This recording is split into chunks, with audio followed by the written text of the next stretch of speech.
I have to imagine that you'd probably want to stretch other muscle groups as well in that same session. So 3 sets of 30 seconds each, get 90 seconds, and you would do that ideally 5 times a week or maybe even more. One thing that did show up in my exploration of the peer-reviewed research is this notion of warming up for all this. We haven't talked about that yet. In general, to avoid injury, it's a good idea to raise your core body temperature a bit before doing these kinds of stretches, even these static stretches, which we can sort of ease into and don't involve ballistic movement by definition.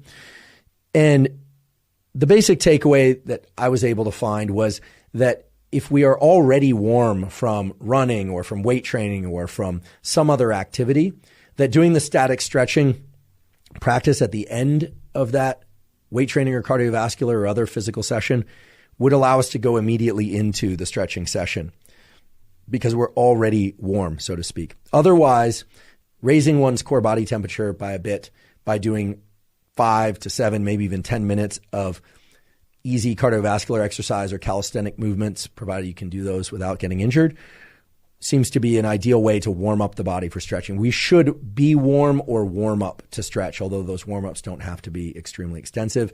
And then just by way of logic, doing the static stretching after resistance training or cardiovascular training seems to be most beneficial.